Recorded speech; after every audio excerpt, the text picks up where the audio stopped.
Muy buenas noches, reciban un saludo y hoy vamos a tocar un tema que muchas veces nos hemos preguntado. Por ejemplo, ¿qué hay de los asesinos?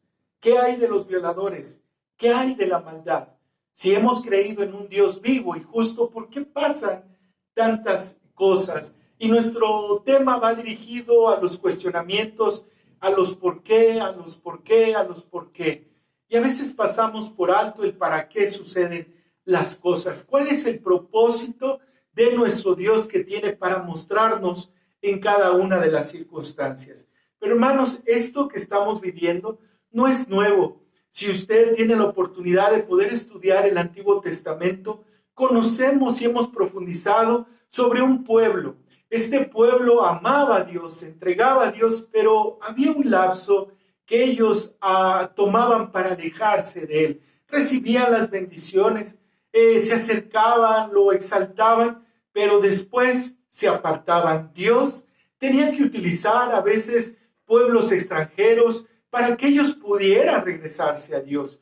A veces tenían que sufrir incluso hasta guerras para que vieran la dependencia que tenían de Dios. Y todo esto se centraba a que nuestro Dios quería ser el único adorado. Entonces, hermanos, esto a pesar del tiempo no ha cambiado. Parece ser que hay hermanos, que hay gente que se acerca, que conoce a Dios, pero luego de un corto plazo se aleja. Y quiero ser más específicos. ¿Hay asesinatos hoy en día? Claro. ¿Hay maldad? Por supuesto. ¿Hay personas que no adoran a Dios? Claro que sí. Yo creo que usted conoce a mucha gente que es así o es testigo incluso de su maldad. Entonces, ¿dónde se centra todo? Todo se centra en la ausencia de Dios en las vidas de esas personas. Y esta noche, a manera de introducción, he tocado estos temas porque puede ser que usted aún tenga preguntas, aún tenga dudas sobre cómo es que Dios se muestra en momentos tan complicados como los que estamos abordando el día de hoy. Y para esto vamos a tratar ahí el versículo 137 del capítulo 119 de los Salmos, que dice de la siguiente manera: justo eres tú, oh Jehová, y rectos tus juicios. Estas expresiones son más comunes en aspectos legales. Hablar de un juicio, hablar de justicia, inmediatamente viene a nuestra mente un juzgado, un juez, un acusante, un acusador, pero esto tiene que ver directamente con el cumplimiento de las promesas, de las profecías ya cumplidas e incluso de las que faltan por cumplirse. El salmista hace hincapié en la justicia de Dios, que en el Antiguo Testamento enfatiza la rectitud de nuestro Señor y su acción justa de acuerdo a su propia integridad, que en el Nuevo Testamento también se enfatiza en su cumplimiento. Entonces, podemos ver a un Dios justo en el Antiguo Testamento, pero también en el Nuevo Testamento vemos la justicia de nuestro Dios. Quiero poner y tomar un ejemplo, lo que dice el primer libro de Pedro, ahí en el capítulo 2, versículo 21. Pues para esto fuisteis llamados, porque también Cristo padeció por nosotros, dejándonos ejemplo para que sigáis sus pisadas. Versículo 22, el cual no hizo pecado, ni se halló engaño en su boca, quien cuando le maldecían no respondía con maldición, cuando padecía no amenazaba, sino encomendaba la causa al que juzga justamente, quien llevó él mismo nuestros pecados en su cuerpo sobre el madero, para que nosotros, estando muertos a los pecados, vivamos a la justicia, y por cuya herida fuisteis sanados, porque vosotros erais como ovejas descarriadas, pero ahora habéis vuelto al pastor y obispo de vuestras almas. Esta es la primera carta del apóstol Pedro. Vemos aquí cómo Dios es justo en decir la ley, pero también en aplicar la ley. Muchos de nosotros tenemos quejas de que no se ha hecho justicia. Puede ser en nuestro trabajo, en que no valora nuestro esfuerzo, incluso nuestra misma familia no valora el sacrificio que hacemos, que deberíamos de obtener más por nuestro trabajo, por nuestro tiempo, por el amor que incluso brindamos. Pero cada vez que pase por nuestra mente la falta de justicia, yo te invito a que recordemos esta primera carta del apóstol Pedro. Sigamos las pisadas del Maestro, del Salvador, de nuestro Redentor. Él no respondía a amenazas, sino que encomendaba la causa al que juzga justamente. Entonces aquí tenemos luz, aquí tenemos ya un camino. No me han hecho justicia, me tratan injustamente. ¿Cuándo va a llegar para mí la recompensa? Dice Pedro, sigamos las pisadas del Señor. Él nos muestra el para qué, el justo por el pecador, el limpio por el sucio, el cordero sin mancha para pagar por los pecados de cada uno de nosotros. Para el Antiguo Testamento, recordemos que se traían ofrendas de expiación, ofrendas por causa del pecado del pueblo. El sumo sacerdote tomaba esas ofrendas y las llevaba a nuestro Dios. Hoy ya no es necesario eso. Cristo Jesús en la cruz del Calvario, Él se ofrendó, Él se ofreció por amor para cada uno de nosotros y para que podamos ser justos delante del Señor. El hecho de que tengamos lágrimas aún en nosotros no significa que nuestro Dios nos haga a un lado o sobre todo que se haya olvidado de usted o de mí. Pero mientras esto suceda, hagamos lo que dice Pedro. Quiero citar nuevamente el versículo 24, quien llevó él mismo nuestros pecados en su cuerpo sobre el madero, para que nosotros, estando muertos a los pecados, vivamos a la justicia, y por cuya herida fuisteis sanados. Entonces, hermanos, estamos en el lugar correcto, estamos en las manos correctas. Por una sencilla razón me atrevo a decirlo, porque Dios sabe lo que hace.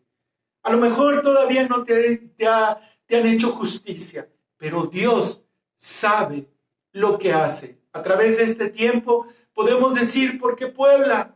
¿Por qué este esposo? ¿Por qué esta esposa? ¿Por qué estos hijos? ¿Por qué? Porque Dios sabe lo que hace, amado amigo, hermano. Aunque para nuestros ojos no es normal, no es justo, no es correcto, ni además recto. Dios es justo y rectos, dice el salmista, sus juicios. Pero entonces, pastor, ¿por qué soy pobre? ¿Por qué Dios bendice a esos malos? ¿Por qué Dios provee a aquellas personas que ni alaban ni reconocen a nuestro Dios? Dios es justo, hermanos. Él sabe los tiempos y Él sabe los para qué. Mejor reflexionemos en este momento sobre qué es lo que quiere Dios de usted y de mí. Y sabes, esto cambia absolutamente todo. El salmista vuelve a insistir en este punto. Mire lo que dice el versículo 138.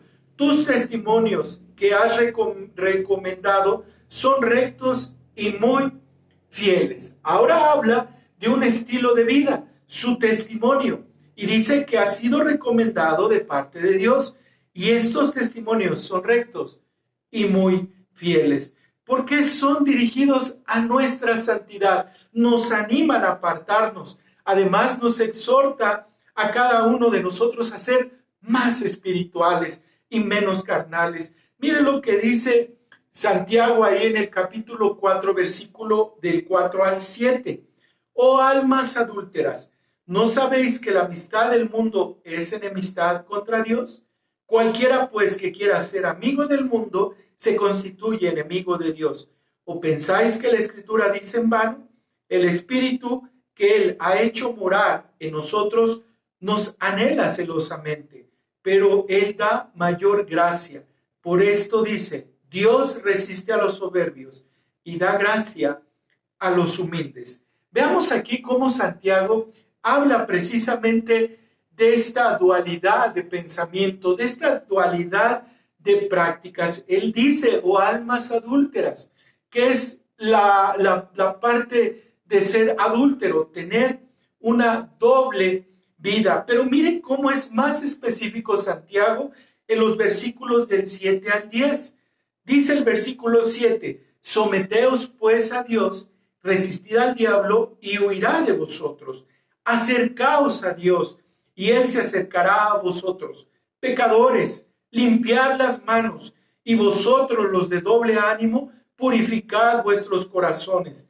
Afligíos y lamentad y llorad. Vuestra risa se convierte en lloro y vuestro gozo en tristeza. Humillaos delante del Señor y Él os exaltará. En estos tres versículos, en estos 4 versículos, vemos 5 acciones que nos anima nuestro Dios para poder tomar y practicar en nuestra vida. A manera de pregunta, ¿a ti te gustaría vivir en un lugar donde se aplica la ley o a donde no exista orden? Fíjense qué interesante. Muchos de nosotros queremos orden, queremos disciplina, queremos que se haga justicia, pero muchos de nosotros no vivimos así. Creo que la mayoría diríamos donde se aplique la ley, donde se aplique la justicia. Tenemos familiares en Estados Unidos y él nos comentaba que como las mismas personas en México violan la ley, pero las mismas personas estando en Estados Unidos respetan los límites de velocidad, respetan el tema de la basura, respetan el tema de dónde cruzar las calles. Y a mí me llama la atención porque la misma persona en lugares distintos actúa de diferente manera. Por eso tenemos que ir a nuestro Dios, porque nuestro Dios nos recomienda y nos dice que todo lo que viene de Él es recto y además es fiel. El salmista amaba tanto a Dios que miren lo que dice el versículo 139. Mi celo me ha consumido, porque mis enemigos se olvidaron de tus palabras. Este versículo dice que no tomaban en cuenta a Dios. Incluso los enemigos se olvidaron. ¿Cuándo pasa esto? Cuando sabemos lo que tenemos que hacer, pero no lo hacemos. En mi ejemplo que estaba poniendo hace algunos momentos, aquí también hay leyes. De este lado también hay orden, pero como no se aplica a veces la ley, entonces creemos que por esta razón podemos hacer lo que nos plazca. No, hermanos, no pasa esto con nuestro Dios. Dios ha estipulado principios, Dios ha estipulado un estilo de vida que se convierte en un testimonio para usted y para mí, pero no porque no se haya hecho justicia aún, quiera decir que Dios ha pasado por alto su ley. De ninguna manera. El salmista se aferraba a la palabra de Dios. Dice, mi celo me ha consumido. Cuando sabemos lo que tenemos que hacer, hermanos, pero no lo hacemos, entonces no estamos siendo celosos de nuestro evangelio, de nuestra palabra. Cuando elegimos agradar a todos los demás y no considerar a nuestro Dios, el celo queda a un lado. El celo del salmista lo expresa en la siguiente cita. Mire lo que dice el versículo 140. Sumamente pura es tu palabra y la ama tu siervo. Entonces el celo, ¿de dónde viene? Del amor hacia Dios, de la palabra de Dios. Hermanos, de verdad es muy triste a veces ver cómo personas practican maldad, hacen maldad y les ha dolido, les ha lastimado, pero aún así siguen practicando esa maldad. Por eso tenemos que adoptar esta enseñanza para que mis enemigos, dice, porque mis enemigos se olvidaron de tus palabras. Hermanos, hay algunos de nosotros que la palabra entra por aquí y sale por acá. A veces es lunes y preguntamos, ¿de qué habló el pastor el día domingo? No sé, pero el mensaje estuvo muy bonito. Sí, pero ¿de qué habló? ¿Qué enseñó? ¿Cuál fue la aplicación práctica para nuestra vida? Hermanos, si esto no es una realidad, solamente vamos a pasar el tiempo en algún lugar, pero sin ninguna transformación, sin ningún cambio, ni mucho menos una evidencia de un crecimiento, de una madurez en nuestra vida. Aquí el salmista dice, y ama tu siervo. ¿Qué ama el salmista? La palabra de Dios, y al amarla, entonces él la vivía y él la aplicaba. Trae un significado cuando nosotros amamos la palabra de Dios, y este significado es que tiene un propósito. Hermanos, seguir al Señor es sencillo, lo podemos entender. Seguir sus enseñanzas son específicas, atiende a una necesidad que tenemos usted y yo. Tanto amor del salmista que lo lleva a ver su necesidad. Y miren lo que dice el versículo 141. Pequeño soy yo y desechado, mas no me he olvidado de tus mandamientos. Yo creo que el salmista podía ver la gran majestuosidad de nuestro Dios, que él se podía ver tan limitado delante de un Dios grande y poderoso. Hermanos, si tú pudieras juntar todos tus ahorros, todas tus riquezas, todo lo que Dios te ha permitido vivir por experiencia, seguramente comparado con nuestro Dios es nada. Es nada, de verdad, te lo digo. Dios es eterno desde el principio de los universos, desde el principio de la humanidad. Él es el principio y el fin, el alfa y el omega. Hermanos, por eso el salmista, al verse en amor hacia Dios, él puede ver lo débil y lo frágil que él era. Dice, pequeño soy yo. Entonces, hermanos, a veces pensamos el gran hombre de Dios, la gran mujer de Dios. No, hermanos, somos tan sensibles y somos tan frágiles de un Dios grande y poderoso. Y esto trae bendición a nuestra vida. Los versículos 142 y 143 dicen, tu justicia es justicia eterna y tu ley la verdad. Aflicción y angustia se han apoderado de mí, mas tus mandamientos fueron mi delicia. Cuando pasamos por angustia y aflicción, ¿qué es lo que sucede? El cuerpo en primer lugar se duele, la familia, los seres queridos se duelen, la iglesia incluso se duele. ¿Qué hacer en estos momentos? Corramos a la presencia de Dios. El salmista dice, tus mandamientos fueron mi delicia. Quiero decirles, hermanos, cada uno de nosotros hemos pasado por momentos difíciles, por momentos de dolor, pero de algo no me van a dejar mentir. Cuando Dios está en nosotros y con nosotros, la carga es más ligera. El dolor mengua poco a poco. ¿Se imaginan pasar esas tribulaciones y esas aflicciones sin Dios? De verdad que yo no me imaginaría poder continuar mi vida sin el Dios Altísimo. Por eso tenemos que buscar a nuestro Dios como ese refugio, como ese pronto auxilio para nuestra vida. Quisiera decirte, ya no va a haber aflicción, pero es mentirte.